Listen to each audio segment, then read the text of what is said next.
E a história de hoje tem literalmente o dedo de Deus. Pois é, após o fim do reinado de Nabucodonosor, o seu neto Belsazar assumiu o trono. Com a ajuda do seu pai Nabonido, Belsazar e Nabonido, eles governaram a Babilônia. Daniel 5 já começa contando que eles fizeram um grande banquete lá no palácio dele. Até aí tudo bem, só que o problema é que eles estavam usando as taças de ouro que Nabucodonosor tinha roubado do templo de Jerusalém. Aí é ousadia. Vocês sabiam que Nabucodonosor roubou essas taças do templo judeu?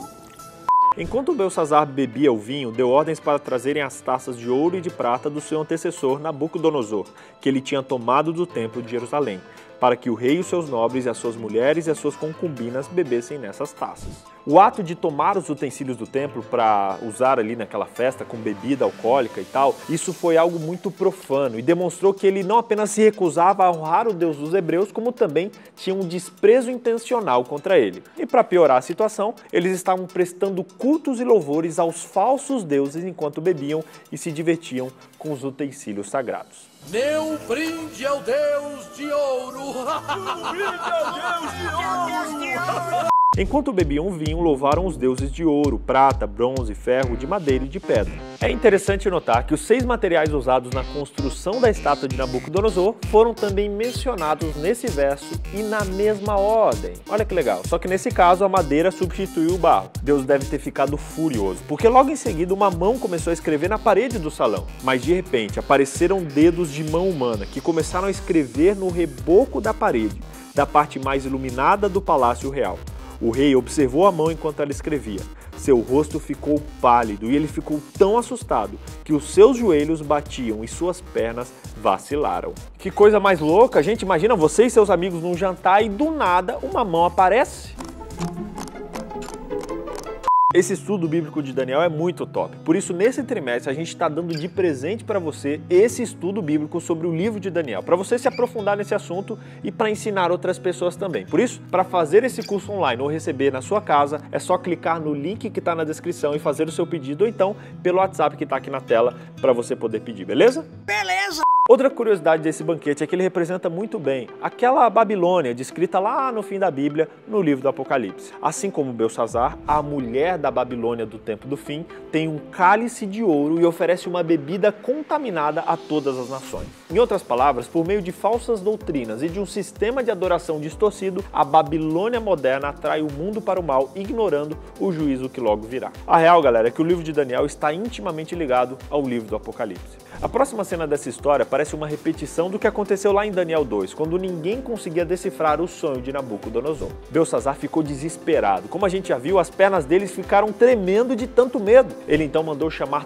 todos os sábios, adivinhos, astrólogos, todos os especialistas do reino, mas ninguém sabia dizer o que aquilo significava. Ele até prometeu que quem tivesse a resposta seria a terceira pessoa mais importante do reino, depois dele e do seu pai. Foi então que a rainha se lembrou de Daniel e tudo que ele tinha feito para Nabucodonosor. E assim, a presença de Daniel foi logo requisitada pelo rei. Se puder interpretar isso, eu lhe darei presentes sem conta e será o terceiro do meu reino. Você deve estar aí pensando que Deus usou algum código para se comunicar com o rei, até porque ninguém estava conseguindo ler aquilo. Mas não, a mensagem estava escrita na própria língua deles, o aramaico. Isso nos lembra que Deus falou por meio de Isaías que a sabedoria dos sábios perecerá e a prudência dos seus prudentes se esconderá.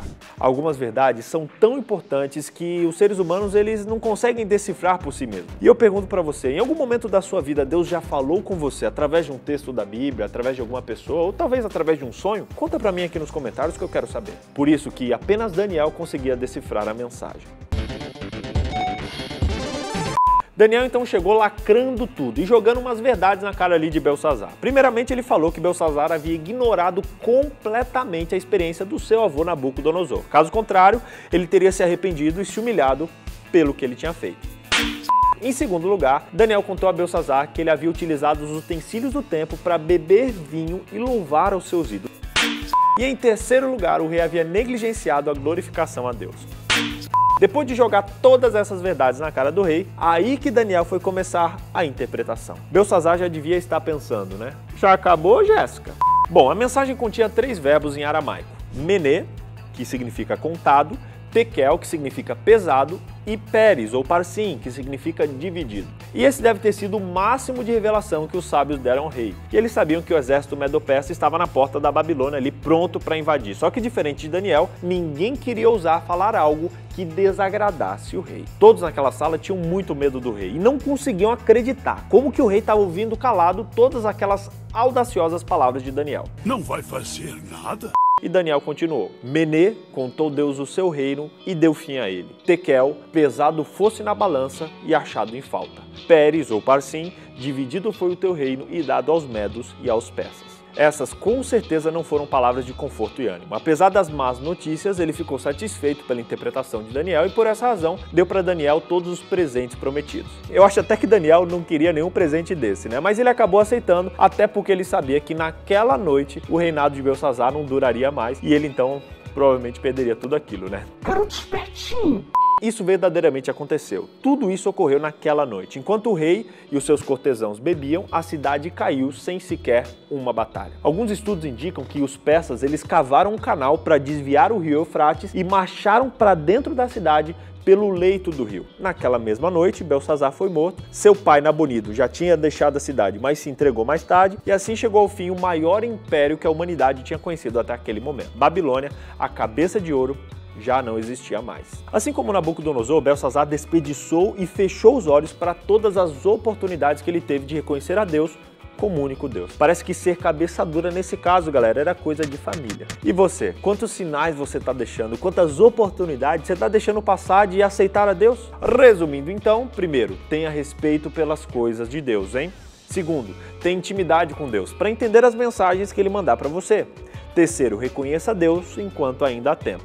E quarto, fale a verdade sem medo da reação das pessoas. Essa lição mostra para onde o orgulho pode levar a gente. Aceite em humildade o seu papel na história desse mundo e não se considere nada mais nem nada menos que isso. Reconheça a soberania de Deus e assim como Daniel, não tenha medo de fazer nem de falar o que é certo. Não tenha medo de não ser aceito pelas pessoas. Não tenha medo de ser impopular. Em humildade, viva e pregue aquilo que Deus colocar no seu coração. E mais uma vez, seja como Daniel, vivendo pela fé e fazendo o seu papel para o bem da sociedade. E aí, aceita o desafio? E isso naquela mesma... Já acabou? Já acabou, Jéssica? Não põe isso na negócio não.